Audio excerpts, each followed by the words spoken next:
Hello and welcome to another edition of Life and Whiskey. My name is Jordan, and today we are going to be looking at the Game of Thrones House Stark Edition Dalwhinnie Winter's Frost Highland Single Malt Whiskey. Okay, so I don't think they could have put any more names on this can if they'd really tried. So the distillery is the Dalwhinnie Distillery.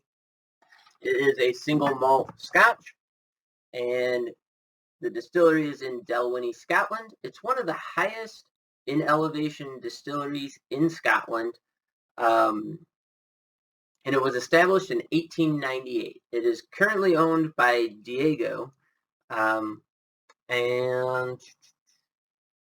that's pretty much all I got on the distillery. So that's the first time. Dalwhinnie is the distillery. This is a special edition whiskey that they put out for Game of Thrones.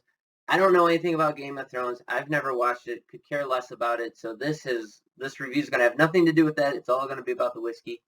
It's a 43% ABV alcohol by volume whiskey. It's a NAS, or a non-age statement whiskey. My hunting partner got this, and as you can see, we've dipped into it a fair bit here. He got it at a charity auction, and so the price that he paid is not relevant to what you might actually be able to find it for. I haven't looked in the stores for it at all, but I did do some looking online, and I found that you can find it for about $40, thereabouts. Please, if you got this or can find it in your area, leave in the comments below what you can find it for, about how much it's worth. Getting back to the whiskey here, they put it in old bourbon casks to age it. Get a little pour going here. Still haven't mastered this whole pouring on camera thing, but okay. And pardon my face, I was out, got some sun, so you might be able to see some of the tan lines there.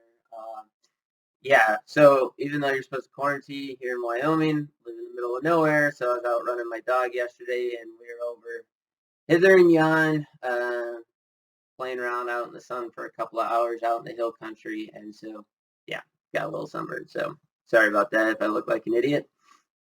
But straight away on the nose, very honey, sweet, I get a straightforward apple smell to it, and like a, I don't know, Honey Crisp or Fuji, some one of those sweeter apples, but not a sour green apple kind of smell, and not like a Macintosh, that classic apple, or Washington, not one of those. But apple nonetheless, orchard fruit, maybe pear kind of a smell, just those light fruits, little vanilla, and definitely some sweet in there. And just a hint of oak in the nose, hardly noticeable at all. But it does have, and I think it's that malty smell. It's either that, or it's the fact that they're using old casks, once used casks already. Because to me, as I've said in other videos before, all Scotch seems to smell the same to me. Now, I have not had the heavily peated smoky Scotches, so I can't speak to that. But like, to me, I can pick up most Scotches, or at least the ones I'm familiar with, smell them, and right off the bat, it just smells like Scotch, and that's how I describe stuff. So this has that classic smell to it.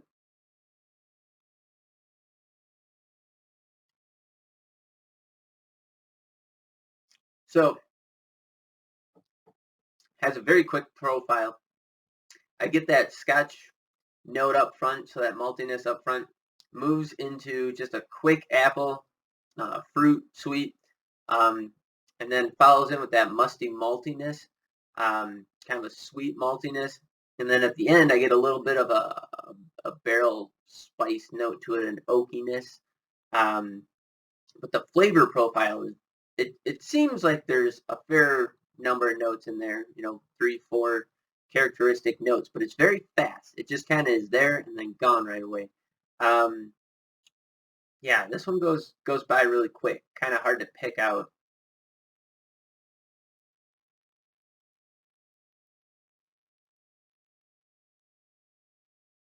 So it kind of moves through that whole profile, and then I get just a a fruity, honey, vanilla, you know, a little bit of that oak on the finish. Now, I did watch the Whiskey Vault review of this whiskey, and they added water to it, and they said that that really brought the oils and stuff out and kind of changed that flavor profile a bit. Now, I'm not going to do any water additions here. I'm going to save that for exploring the whiskey on my own, just kind of something to do. Something you should definitely try. But in my reviews, it's just going to be straight up whiskey, and it's going to be a neat pour that I do.